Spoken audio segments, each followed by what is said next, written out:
Good afternoon.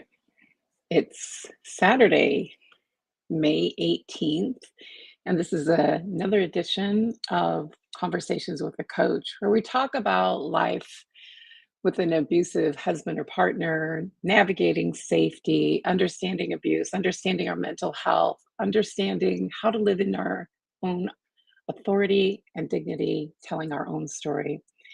At Center for Peace, our mission is to help restore dignity to women while honoring the human agency of every individual.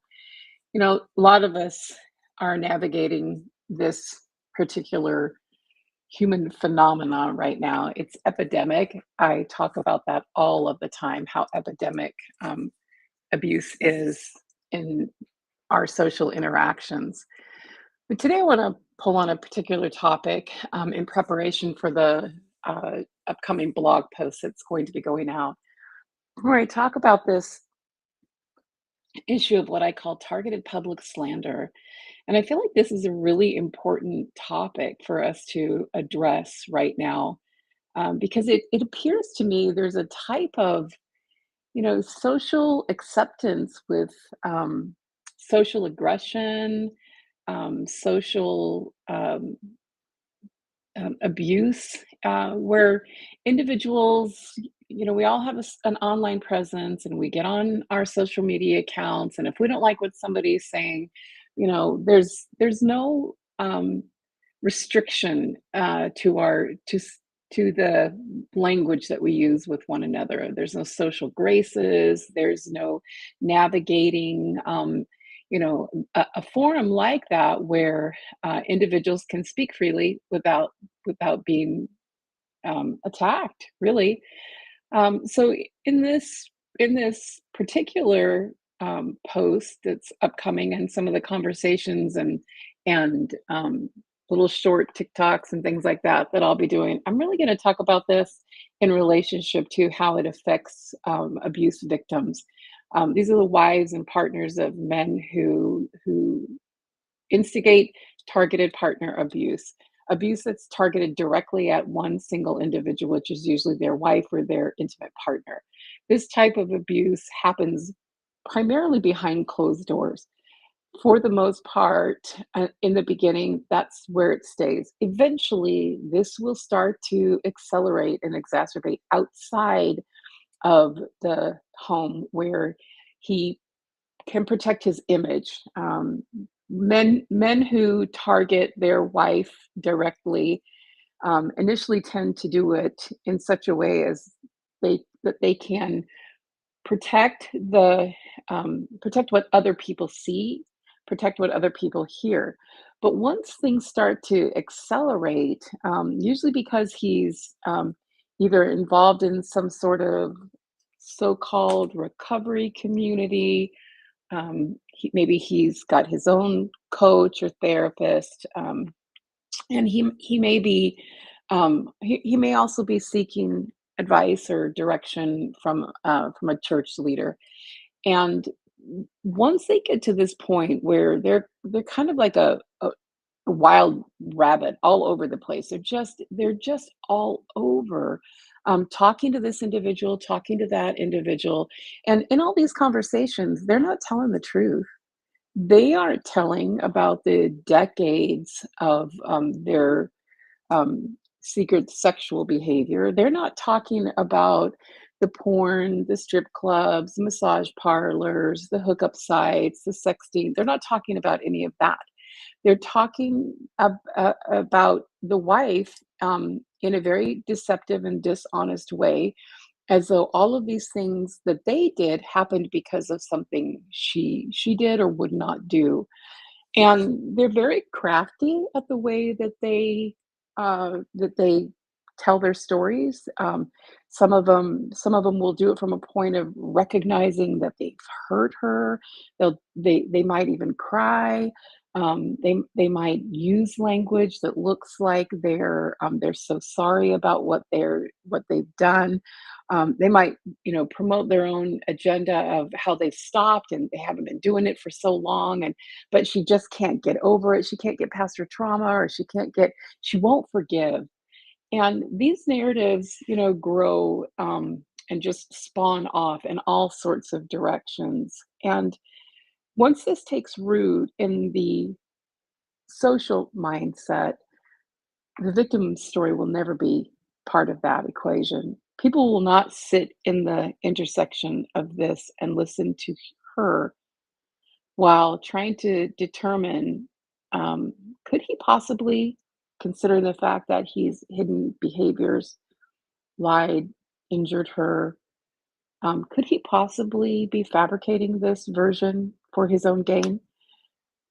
And it's baffling to me that so many people will take the side of the abuser, not even consider for a moment that they're listening to a perpetrator, and that they need to back up for a minute and take a big, long look at what's really going on. Now, this isn't an anomaly. This condition is something that happens the majority of abusive relationships. A lot of people might also call this a narcissistic relationship. Some people use the so-called sex addict. I'm using my air quotes around that word, around that term, that definition. To me, you can put whatever label on the issue, the condition, but what we're really talking about is the actions of one individual against the will and well-being of another individual that causes untold harm, and the refusal to take responsibility for the impact of those behaviors. This is a very specific population of people. You can't lump them all into one sort of condition. This issue is not somebody's mental health. It's not somebody's childhood problem. It is not it's not because there's some family, toxic family behavior that's been present, for years. This is a decision that certain individuals make, um, in an effort to exert power, to gain control, to manage influence. There's a lot of reasons why men do this. I know a lot of people will spend a lot of time asking those kind of why questions. Um, I don't think they're as purposeful, personally, as a coach, as a therapist. I don't think they're as healthy as finding out what he did and then trying to determine what you need to do about it in order to get to safety. But as we investigate this idea of taking that targeted partner abuse into a new arena, and this extension of it into our public square, right, into our public life, where we're also trying to navigate public opinion, as every human being on the planet needs to be seen, wants and needs to be seen for who they are. Slander is very dangerous, and in this day and age, um, when this idea of just public cruelty, um, casual cruelty, sarcasm, as though we could just have a right to talk to one another without any regard or respect for each other, um, has brought us to this place where uh, people like this, people who cause great harm, who abuse others and can cause such great harm, can talk about victims from such an egregious, deceptive, dishonest position. I have stories of clients, decades of stories of clients where people have been talked about in their church communities. Husbands will attack attack the wife directly through her family. Husbands will attack in friend groups, all to just make her look bad.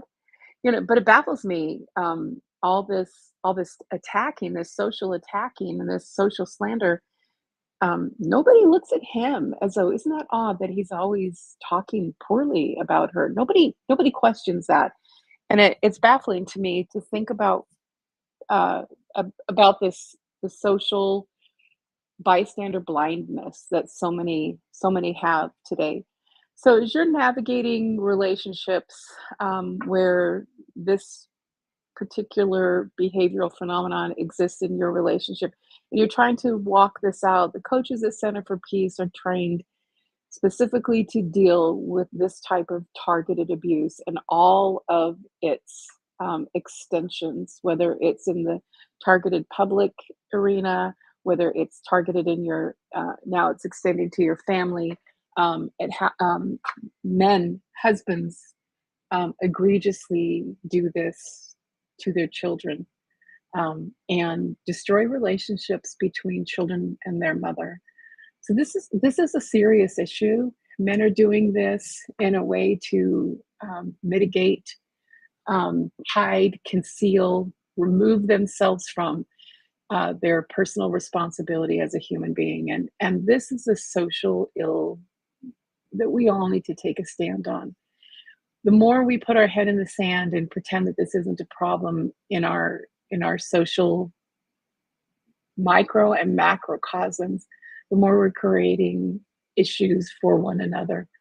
One of my favorite authors, Dr. Valerie Hudson, wrote in her landmark book um, that there will never be peace in this world until there's peace between men and women. And I believe that um, at my very core, that until we can be peaceable with one another, there won't ever be peace as a society and as a global population. So at Center for Peace, our goal and our hope as we have conversations here, we'll be inviting others on to talk with us as well, is to do what we can to send that message out that we do need to change our social dialogue, our social interactions, and the regard that we have for one another. If you're looking for help in this area, please reach out to us at www.cenfp.org. Have a great day.